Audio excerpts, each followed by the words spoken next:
Well, thank you. Okay. Well, thank you for playing round robin this morning. Parking. Akron Public Schools is having an in-service day here at the church, and all the buildings are closed because of the voting that is occurring right now in those buildings.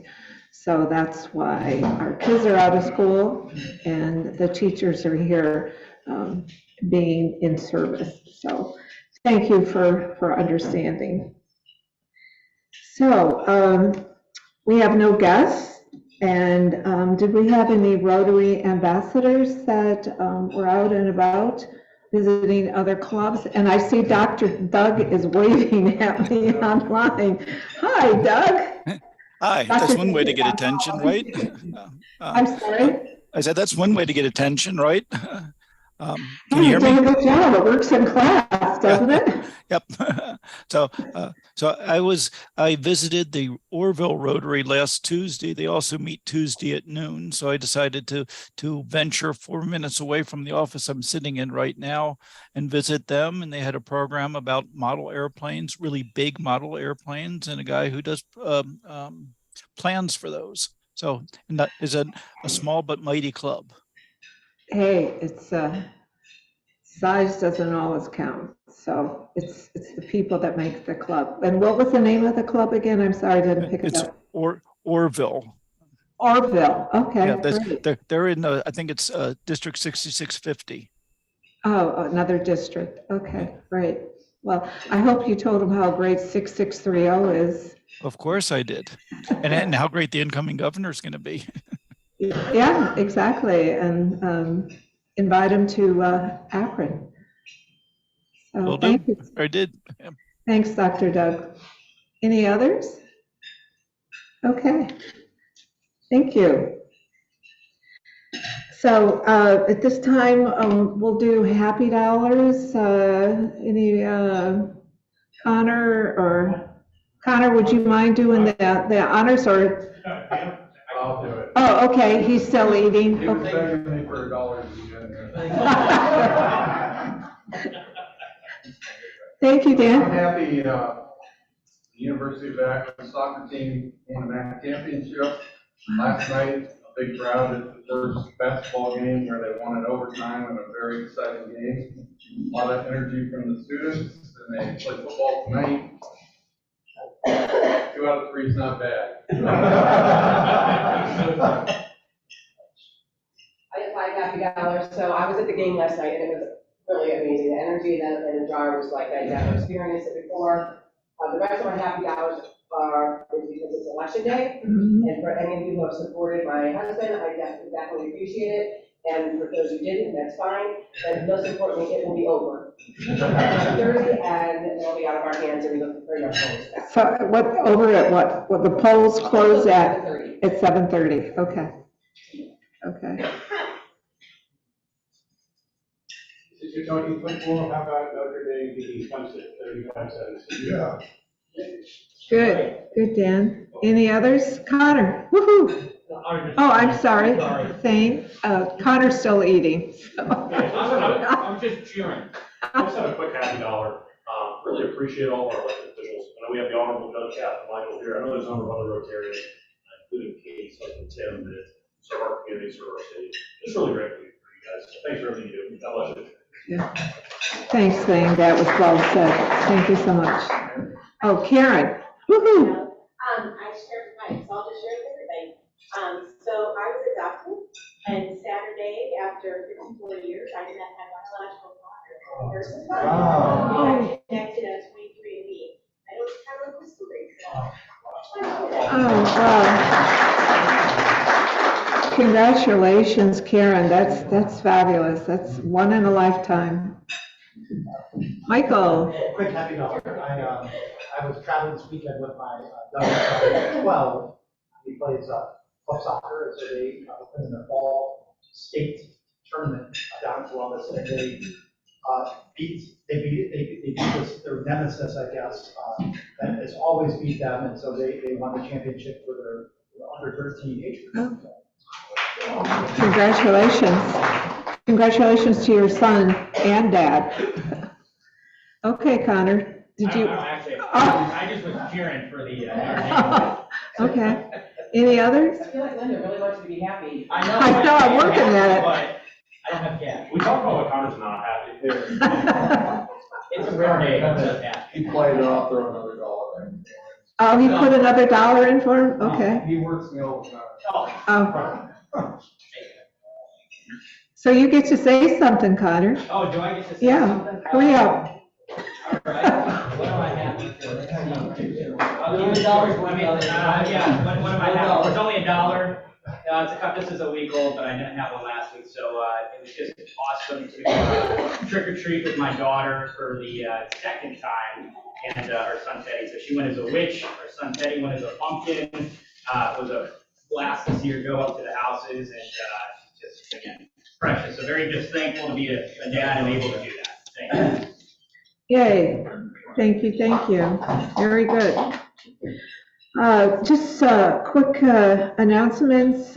David Hall sent me an email stating that we have 10 of our wonderful Rotarians that have signed up for the food bank, which is the 16th from 4:30 to 6:30. So thanks to those 10 wonderful volunteers, and we've got room for more. So please think about signing up and let Dave know. So, and Jerry, I understand your mom's doing better. Jenny is doing better, but it's going to be a long haul to recovery. So please again extend our thoughts and prayers to her as she continues down that road. Karen, do you want to say anything real quick about the elections? Please. Just that I have ballots here. I'm going to leave it in case I'm not here with Mela, so people can do it there or as an instruction. Very good, thank you. And if you have a ballot in front of you today, Karen, will you take it then after lunch? So thanks, Karen. Chili Open, you have flyers in the middle of your table. Mela, do you want to say anything about the Chili Open? Sure. So Please. Yes. So we're getting ready to do all the letters. I'm reaching out to a lot of you and past solicitors, hoping that you'll take your same account. And so that's for sponsorships, that's for gift and kind donations for the auction. So look forward to getting a call from me. And Rich and I already did them today and said yes. So we'll get you the letters so you can write a note on them, and then we'll get those in the mail. Thank you. Thanks, and also in the center of your table is the wish list for the camp for Christmas. So please take a look at it, and you may take it with you or take a picture of it with your phone. So don't forget the wish list for the Rotary camp for our kiddos there. Heads up on another service project that we're going to rekindle. Will be the Salvation Army Red Kettle campaign. We did this pre-COVID, and I know some of us had a fun couple hours ringing the bell at Acme, and we are looking at December the 16th, which is a Friday. So Mark Sewell will get information out to all of our fellow Rotarians about having an opportunity for another service project on December 16th. So please don't forget. And then please keep in your hearts and prayers our veterans. Friday is Veterans Day, and I know Dan O'Connor is here, and he's one of our veterans. And we say thanks to Dan and all others that have given of their lives to our country. So again, Dan, and to all the veterans, I don't think there's anybody else here was in the military that I missed. So again, please take a moment to say thank you to those wonderful soldiers that not only sacrifice their lives, but don't forget about their families. So pardon me as an Air Force wife. So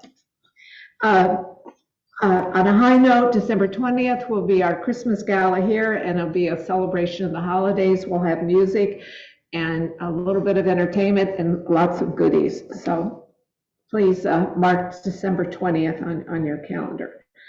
And are there any other announcements that we need to address since we need to introduce our beautiful guest speaker? Any other announcements? No? Okay. Yeah, real quick, sorry. Yes. So after the 16th food bank, I'll plan, this time we'll rotate to Arche. So anybody that is going to volunteer for food bank and wants to come have dinner afterwards, we'll have enough space for people. If you can't get the food bank, but you want to come have dinner or one of our Rotary after hours gatherings, feel free to join us. Thanks, Dave. Appreciate that. All right, Jerry, you're up, my dear.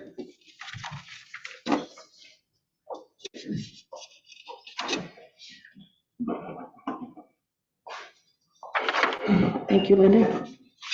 Today's speaker is Jessica Sublett, CEO, the Chief Operating Officer, soon to be CEO of Bounce Innovation Hub.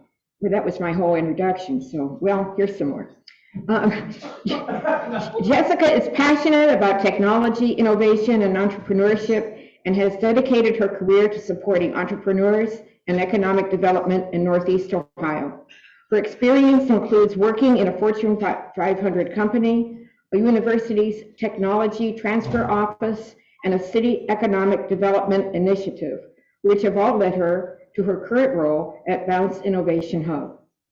As Chief Operating Officer at Bounce, Jessica focuses on ensuring that the organization has the wherewithal to execute on its strategic plan.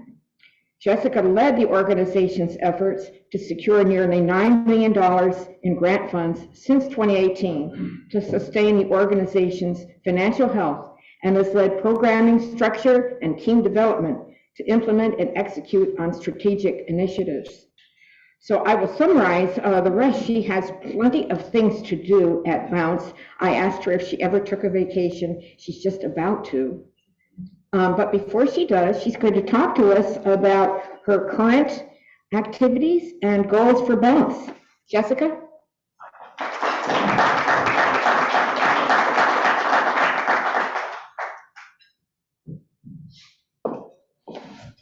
Thank you, Jerry. Let me get my technology set up here.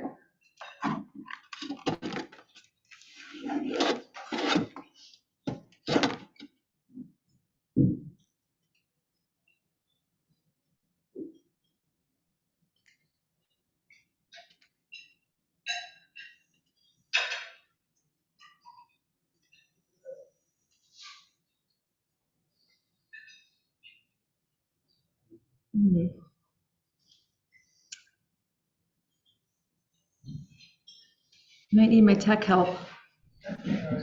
Sharing the wrong screen. If you look at the screen, is that what you're supposed to see? Oh, that's it. Okay. Thank you for having me. As Jerry said, my name is Jessica Sublett. I am the current Chief Operating Officer at Bounce, and it feels silly to talk to you here when you've been meeting at Bounce for so long, but I'm glad I finally get the chance to chat with you.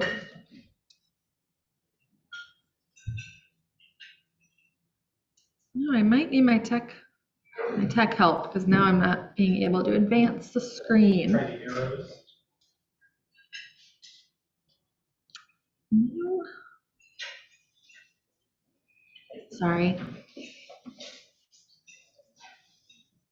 So it is shown as a separate. There we go. Not moving it over I there. see that.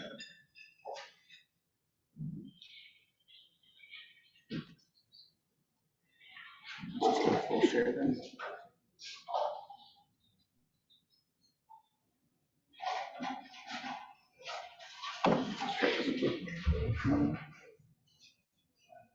That one.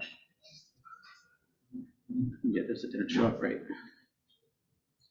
Yeah, it's kind of backwards.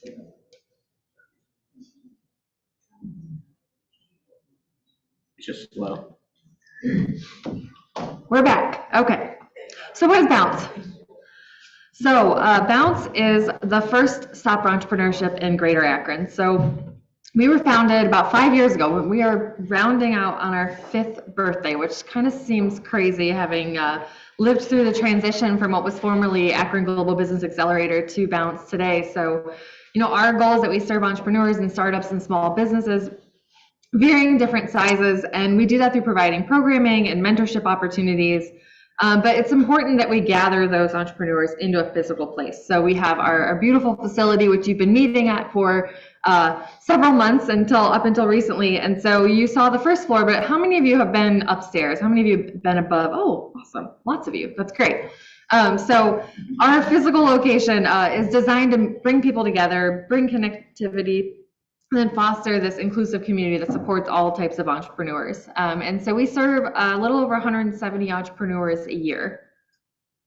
And our mission is that we catalyze innovation and entrepreneurship by providing connections, resources, and expertise to build a vibrant community for all. And I have a video that's probably not going to play, so we'll just keep going, and I'll send the link to Jerry, and she can distribute it to everybody. Don't waste any more of your tech time. So where do we do it? So our facility is a former BF Goodrich Tire Factory, which I'm sure many of you know, but it's been repurposed. The history of our building, we've actually, this building's been an incubator for almost 4 decades. It's one of the oldest registered business incubators in the country, actually. So it started as the Akron Industrial Incubator many years ago in the late 80s. So the city purchased this building for $1 from the Canal Place, which is the commercial real estate that surrounds our facility. And it was an industrial incubator for several years. And then it transitioned into a technology incubator, and it was known as the Akron Global Business Accelerator, which was a terrible name. And I actually worked for the Akron Global Business Accelerator for 4 years under the prior administration. So through all that time, the facility actually was an initiative of the city of Akron. It wasn't even an entity. So every dollar in and every dollar out flowed through the city, which was very wonderful to have that support, but as you can imagine, doesn't move at the speed of entrepreneurship when dollars are flowing in and out of a city institution. So when Mayor Horgan came into office in 2016, he did a landscape survey to determine, you know, what's working in economic development, what's working in entrepreneurship, what needs some adjustment. And one of the things he noticed was, you know, our facility is an asset, but really it needs to have some things shifted around. So one of those is it needs to be its own entity, needs to be its own nonprofit with its own separate board of directors and its own governance to stand on its own 2 feet and become really what it should be. And the other piece is that, you know, when you used to walk in our building, how many people were ever in there for a tour with Leadership Akron pre-2018? Yeah, it looked like a 1980s jail. You would walk in, there was like a 200 square foot lobby, a lady behind glass. You only came in that building if you worked in the building, maybe for a meeting, maybe for a Leadership Akron tour, something like that. But you didn't really engage. So we needed to shift from an incubator to an open innovation hub, which for us means that we're combining purposeful programming with a physical place to make those connections within the entrepreneurial community happen a lot faster. So we blasted out that first floor. It was all warehouse space, made it the beautiful space that you've all enjoyed over the last several months. And then really bring the community into the building, have it be a central gathering space. So the building's 300,000 square feet. We've got a little over 60 companies that actually reside in the facility, and about 300 people work there every day. So you've all seen pictures of the space, so I won't bore you with that. So why do we do this? So our role, we believe, is bigger than just what we do. So of course we have our entrepreneurial programming, but we want to build strong entrepreneurs. We want to build people that have a repeatable set of skills that they can take to their next venture, maybe to their next career opportunity. And we want to provide a space that is inclusive for all community members and that's designed to make those collaborations happen faster. And while we're doing all that, we want to support broader ecosystem building throughout the community. And so for us, that looks like taking the lead with finding funding for partner organizations, bringing the community together, bringing the partners together so that we can do things together and attack common goals and common problems, right? If we're all trying to do these things siloed, that's not going to move the needle forward. So how we do it, so we have two sets of entrepreneurial programs. So we have programming to support high-tech entrepreneurs. Tech for us is basically STEM, so that's software, med devices, advanced materials, sensors, electronics, things like that, as well as small businesses. On the tech side, so companies move into our programming, they're assigned an entrepreneur in residence. That's a professional who's grown, scaled, exited a fast-growing tech startup.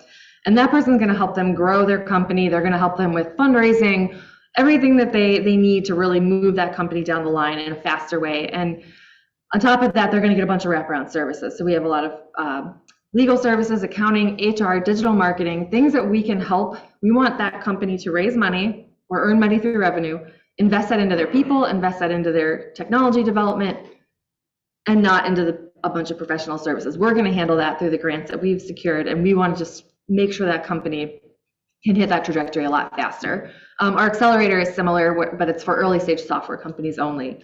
Then on the small business side, we have a 3-track program that supports small businesses with a really strong focus on serving minority entrepreneurs. So that's our Aspiring Entrepreneur program, our Mortar at Bounce program, and our Next Level Business Incubator. And then on top of that, we want to be a gathering place for the community. So we have our co-working space and our event space, which you have all been able to see. And then we also have a workshop, so a maker space, if you will, to help our creative entrepreneurs. And then you got to have food to bring people in. So how do we do all of that? One of the big questions is how are you funded? So we always have to make sure we let you know that. So about 1/3 of our revenue comes from a state grant out of the Ohio Third Frontier, which is part of the Ohio Department of Development, which funds our technology programming. And then that's matched by about another 1/3. Then we have earned income from the incubator and event rentals. Then we have several corporate sponsors, corporate donors, corporate partners, and then a whole collection of private foundations, other state and federal grants. That's been a big part of my role, is grant writing for the organization. And so that continues to be a main way that we fund our operation.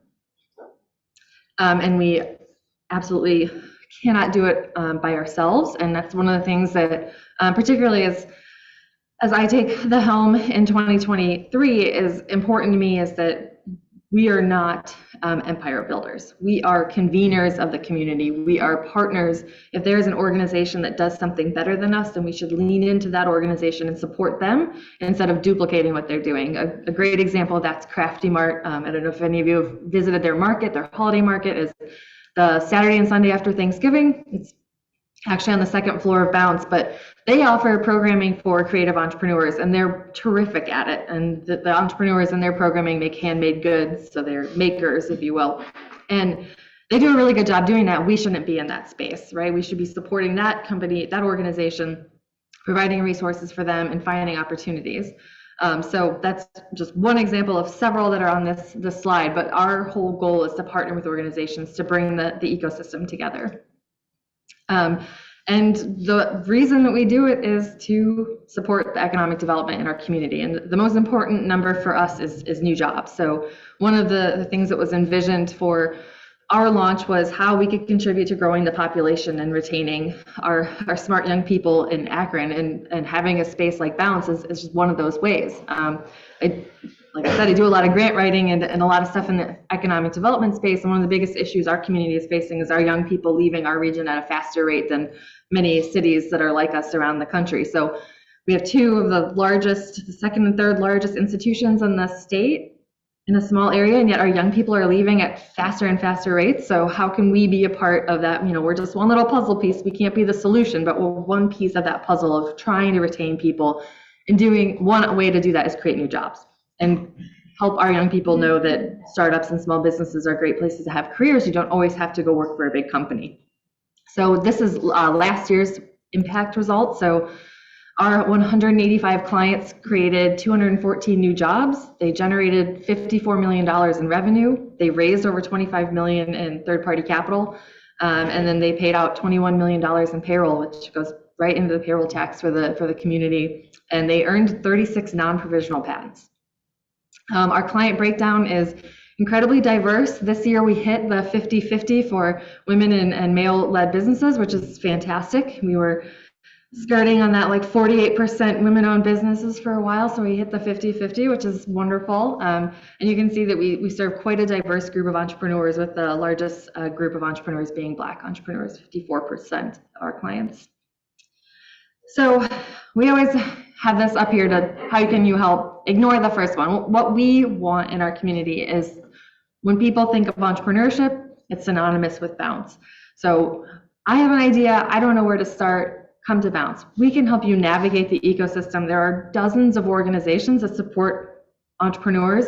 If we are not the right program, we will connect the entrepreneur to the right program, to the right resource. But nonprofits marketing budgets are probably the smallest line items, right, in our budget. So the biggest thing that we need from presenting out in the community and talking to community members is word of mouth, making sure that your family, your kids, your cousins, your everyone knows that there are resources in the community that can help them if they have ideas. And I was talking with Jerry and shared that right now it's an interesting time for us because entrepreneurial organizations follow the economy, and so when unemployment is very low, we start to see a dip in our deal flow. We see a dip in applications because people are safe and secure and they've got good paying jobs and benefits. But what the forecasts are showing is that might not last so long, right? We might have a pretty massive spike in unemployment next year. And that often means that people, I'm finally going to start that job. Or that new company. I'm finally going to do this thing. There's no more risk. I've already lost my job, or this is starting to feel weird. So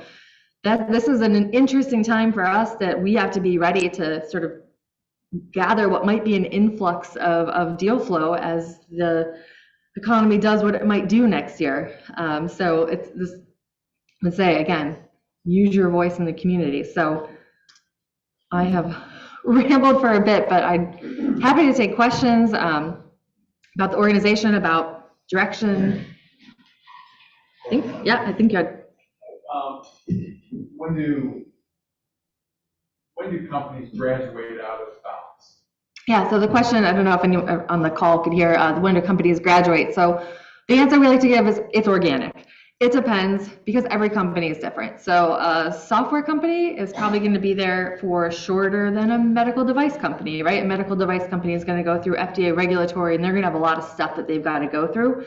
So for us, it basically gets to when they no longer need our help. If they're shutting their doors and they're growing and they're not a part of the community, now it's time to say, okay, if you don't need our help anymore, now it's time to go out and we'll connect those companies to other, commercial real estate owners or the city, the county, the chamber, entities that help with like business retention, expansion work. Do you determine when you push them out? Like if you have other opportunities coming in but no space, or do you have plenty of space?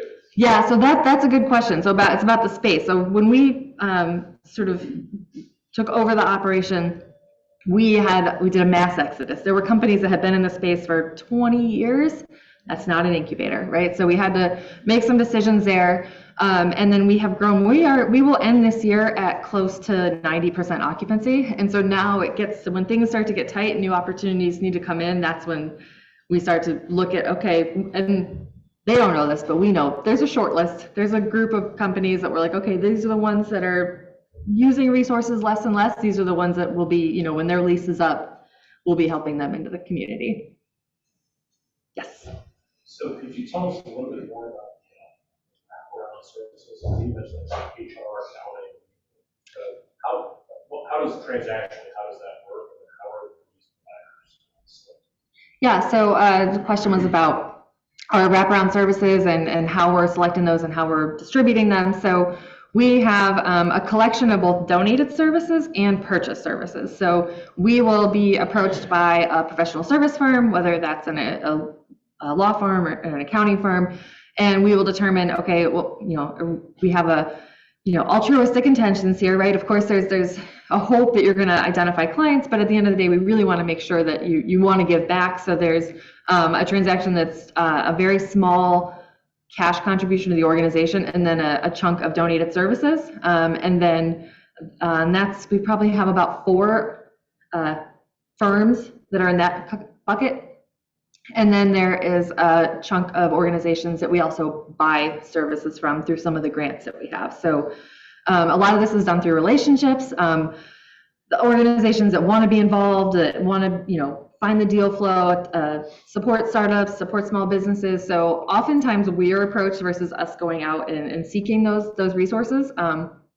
The digital marketing and the HR are two firms that specialize in supporting small businesses and tech startups and helping to create, really interesting compensation agreements when you're in a very early stage tech startup and things are, you might not be cash, you might have a vesting agreement, things like that. But then on the professional service firm, it often ends up being larger firms that have the ability to provide some volunteer experience to maybe younger professionals, help them build their book of business.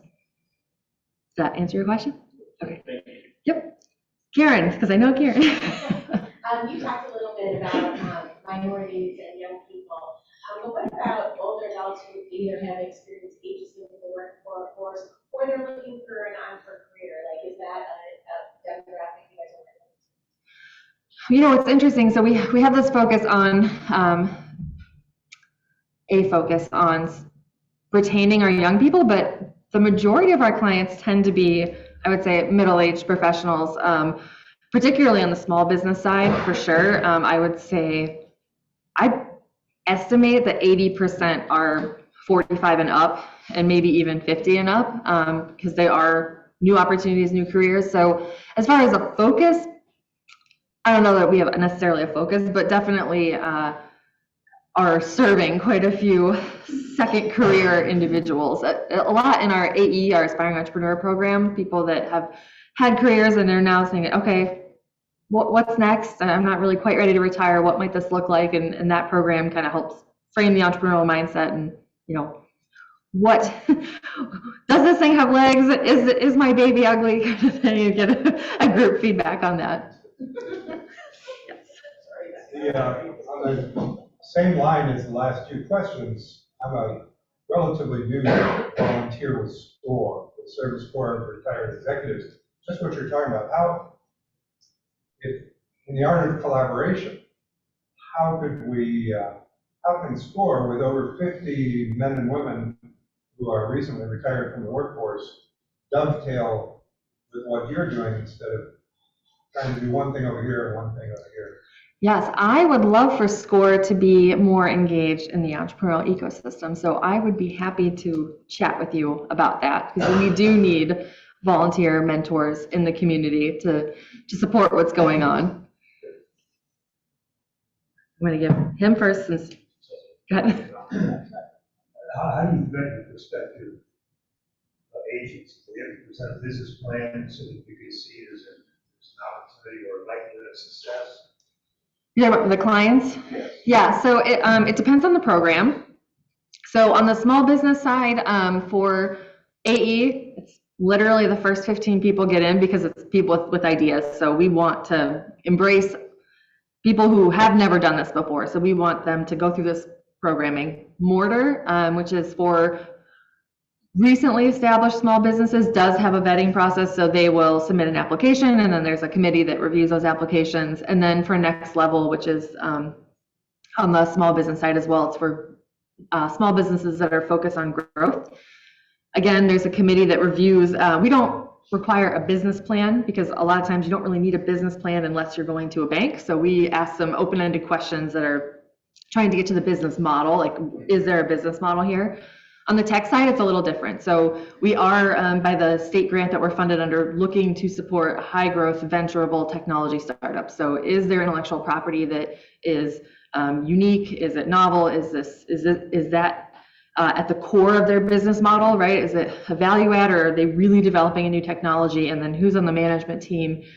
Have they done any customer discovery? Is there a market for this? So we're a little tougher on the tech side just based on the fact that we are trying to get these companies to raise venture capital. Yep. So the other question I have is, how do you define an entrepreneur? You maybe touched on it in Tom's question, but do you guys do anything to support small businesses or multi-generational family businesses that are pops just for the next generation? So we, I would say, are more on the startup and launch side of things. Newer, I mean, on the small business side, a little bit different, but there are so many resources out there to support next generation type businesses, and that would be a whole arm of our operation, right, to get to that stage. I would say that's more where like the chamber comes in, or other, you know, for-profit entities that come in and support that, or Scalerator, which is a great program that Burton D. Morgan Foundation runs, or Edge. Edge is another entrepreneurial organization that is, I would say, for that next step up. I mean, small business is very loosely defined of, you know, under 500 employees. That's a lot of types of companies, but we generally, I would say, are supporting companies on the small business side that are not quite at that level of revenue. How often do you find ugly babies? You like pull the blanket back, how often do you just say this will never work? Often. And honestly, that's one of the things that we think is a win, is a pivot. A pivot is not a bad thing, right? If your business model is not gonna work, then you pivot. And so it's one of the things we actually track, is like, how many times are we gonna change that business model and make it something? And if there's really nothing there, the market's gonna tell you, and we're gonna tell you first, and we're gonna say it nicely, and then we're gonna say it a little not nice, and we're trying to make sure that you don't spend your money, or if you are on a tech side, investors' money, that would be worse, right? So we are often looking and testing and trying, and our methodology is on a constant cycle of customer feedback. Some of the free market businesses that come, do they have, are there grants, are there investors that are kind of injecting capital to help them get started, or is that part of what you guys can kind of do better? Yep, so one of the things that we do is we have cultivated an investor network. So we had a very ambitious program coordinator, and of course we had our own relationships, and it was, I would say, more informal. He formalized our relationships with investors, and a lot of them are outside of the state. Our state is a lot more risk averse than our friends on the coast. So we have a full list that this individual cold called, emailed, forced meetings with, to basically say, we have a collection of deal flow, and when the time's right, would you be willing to take a meeting with a company that we've pre-vetted? And he spent about 6 months kind of cultivating this list, and then we had a company that was doing their first seed round, and we made a phone call, and we were able to get a California VC fund to put $500,000 in this company, and it was about a third of their round, which is fantastic, right? We took other state money into Akron and Ohio, that's the goal, right? We want to bring investment capital in. So we do have that, and then we do support companies in connecting them to so National Science Foundation grants. There's not a lot of grants for small businesses, other than what has been recently injected through like the CARES Act and ARPA. There's been a lot of money in the community with that, but that's not sustainable. That's not realistic. So we are often trying to get our companies to the point where they recognize that if you're going to scale, if you do have legs on this thing, you're probably going to need bank financing. So we're going to have to get you capital ready to, you know, acquire that bank financing when you're ready.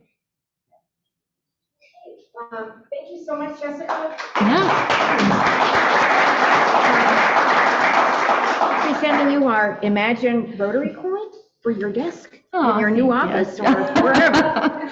And here you are. Thank you very much. Thank you. Will you also do us the honor of choosing our weekly winner? Just read the number to the folks. 228829. Yay! Get $9 for your time. Thanks, son. Yes. Did a great Oh, job. thanks. Sounds good. Come back again. Oh, yeah, absolutely. Tell the girls that I missed them. Oh, I will. Holly and everybody. Yes. So, yeah, thanks again. Yes.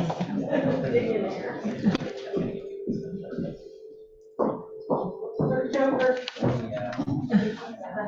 Consolation prize. Thank you. Thanks, Sandy. And Jessica, thank you so much. And again, please come back and bring some of those cute little gals from Bounce to have lunch with us as my guests.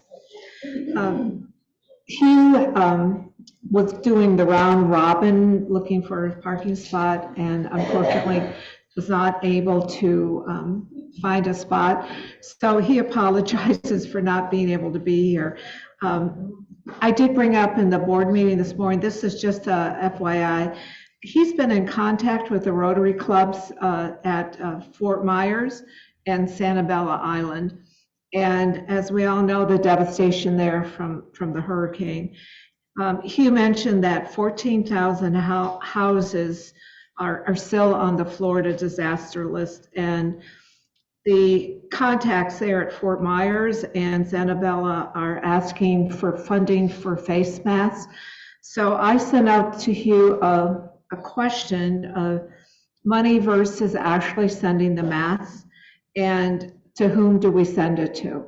So I'll get more information about that. And again, in the board meeting, it was suggested that we do our happy dollars going forward, maybe in this month of Thanksgiving, to certainly help out our fellow Rotarians down in Fort Myers and Sanibel Island.